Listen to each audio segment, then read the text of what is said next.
नमस्कार दोस्तों, आज हम नारी का सम्मान पर निबंध सीखने जा रहे हैं। तो चलिए शुरू करते हैं। नारी का सम्मान सदा होना चाहिए। संस्कृत में एक श्लोक है, यस्य पूज्यन्ते नार्यस्तु तत्र रमन्ते देवता। भावार्थ, जहां नारी की पूजा होती है वहां देवता निवास करते हैं। किंतु आज हम देखते हैं कि नारी का हर जगह अपमान होता चला जा रहा है। उसे भोग की वस्तु समझकर आदमी अपने तरीके से इस्तेमाल कर रहा है। यह बेहद चिंताजनक बात है। आइए देखते हैं हम नारी का कैसे सम्मान करें। नारी का सबसे पवित्र रूप माँ के रूप में देखने में आता है।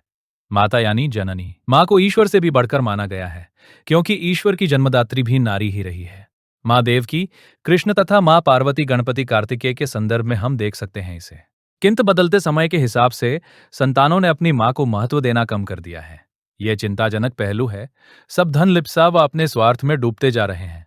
सिर्फ मेरी बीवी व मेरे बच्चे, यही आजकल परिवार की परिभाषा रह गई है। फिर बुजुर्ग माता पिता की सेवा कौन करे? यह सवाल आजकल यक्ष प्रश्न की तरह चहुओं पांव पसारता जा रहा है। नई पीढ़ी को आत्मावलोकन करना चाहिए। अगर आजकल की लड़कियों पर नजर डालें तो हम पाते हैं कि ये लड़कियां आजकल बहुत बाजी मार रही है। इन्हें हर क्षेत्र में हम आगे बढ़ते हुए देखते हैं। विभिन्न परीक्षाओं की मेरिट लिस्ट में लड़कियां तेजी से आगे बढ़ रही हैं। किसी समय इन्हें कमजोर समझा जाता था, किंतु इन्होंने अपनी मेहनत और मेधा शक्ति के बल पर हर क्षेत्र में प्रवीणता अर्जित कर ली है। इनकी इस प्रतिभा का सम्मान किया जाना चाहिए। नारी का सारा जीवन पुरुष के साथ कंधे से कंधा मिलाकर चलने में ही बीत जाता है। पहले पिता की छत्र छाया में उसका बचपन बीतता है। पिता के घर में भी उसे घर का कामकाज करना होता है तथा साथ ही अपनी पढ़ाई भी जारी रखनी होती है। उसका यह क्रम विवाह तक जारी रहता है। उसे इस दौरान घर के कामकाज के साथ पढ़ाई लिखाई की दोहरी जिम्मेदारी निभानी होती है, जबकि इस दौरान लड़कों को पढ़ाई लिखाई, नवयुवक तो ठीक से पढ़ाई भी नहीं करते हैं, जबकि उन्हें इसके अलावा और कोई काम ही नहीं रहता है। विवाह पश्चात तो महिलाओं पर और भी भारी जिम्मेदारी आ जाती है। पति, सास, ससुर, देवर, ननद की सेवा के पश्चात उनके पास अपने लिए समय ही नहीं बचता है। वे कोल्हू के बैल की मानिंद घर परिवार में ही खटती रहती है। संतान के जन्म के बाद तो उनकी जिम्मेदारी और भी बढ़ जाती है। घर परिवार, चौके चूल्हे में खटने में ही एक आम महिला का जीवन कब बीत जाता है पता ही नहीं चलता। कई बार वे अपने अरमानों का भी गला घोंट देती है घर परिवार की खातिर। उन्हें इतना समय भी नहीं मिल पाता है वे अपने लिए भी जिए। परिवार की खातिर अपना जीवन होम करने में भारतीय महिलाएं सबसे आगे हैं। बच्चों में संस्कार भरने का काम मां नार द्वारा ही किया जाता है। ये तो हम सभी बचपन से सुनते चले आ रहे हैं कि बच्चों की प्रथम गुरु मां ही होती है। मां के व्यक्तित्व, कृतित्व का बच्चों पर सकारात्मक और नकारात्मक दोनों प्रकार का असर पड़ता है। इतिहास उठाकर देखें तो मां पुतलीबाई ने, गांधी जी व जीजाबाई ने शिवाजी महाराज में श्रेष्ठ संस्कारों का बीजारोपण किया था, जिसका ही परिणाम है कि शिवाजी महाराज व गांधी जी को हम आज भी उनके श्रेष्ठ कर्मों के कारण आज भी जानते हैं। इनका व्यक्तित्व विराट व अनुपम है। आजकल महिलाओं के साथ अभद्रता की पराकाष्ठा हो रही है।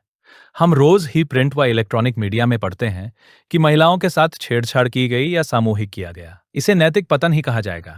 शायद ही कोई दिन जाता हो जब महिलाओं के साथ की गई अभद्रता पर समाचार ना हो। इसका प्रमुख कारण यह है कि प्रिंट व इलेक्ट्रॉनिक मीडिया में दिन पर दिन अश्लीलता बढ़ती जा रही है। इसका नवयुवकों के मन मस्तिष्क पर बहुत ही खराब असर पड़ता है। वे इसके क्रियान्वयन पर विचार करने लगते हैं। परिणाम होता है दिल्ली गैंगरेप जैसा जघन्य व घृणित अपराध। कतिपय आधुनिक महिलाओं का पहनावा भी शालीन नहीं हुआ करता है। इन वस्त्रों के कारण भी यौन अपराध बढ़ते जा रहे हैं। इन महिलाओं का सोचना कुछ अलग ढंग का हुआ करता है। वे सोचती है कि हम आधुनिक हैं, हम चाहे जैसे रहें, हमें कौन रोकने टोकने वाला है। यह विचार उचित नहीं कहा जा सकता है।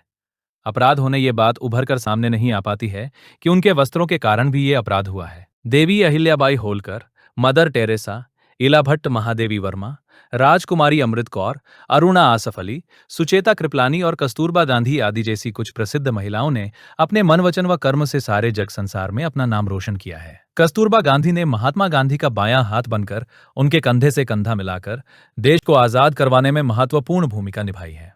इंदिरा गांधी ने अपने दृढ़ संकल्प के बल पर भारत व विश्व राजनीति को प्रभावित किया है। उन्हें लौ महिला यूं ही नहीं कहा जाता है। इंदिरा गांधी ने पिता, पति व एक पुत्र के निधन के बावजूद हौसला नहीं खोया। दृढ़ चट्टान की तरह वे अपने कर्मक्षेत्र में कार्यरत रही।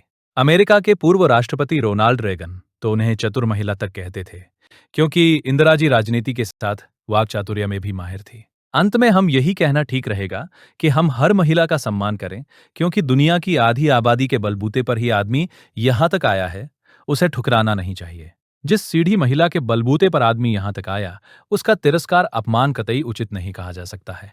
भारतीय संस्कृति में महिलाओं को देवी दुर्गा व लक्ष्मी आदि का यथोचित सम्मान दिया गया है, अतः उसे उचित सम्मान दिया जाना चाहिए।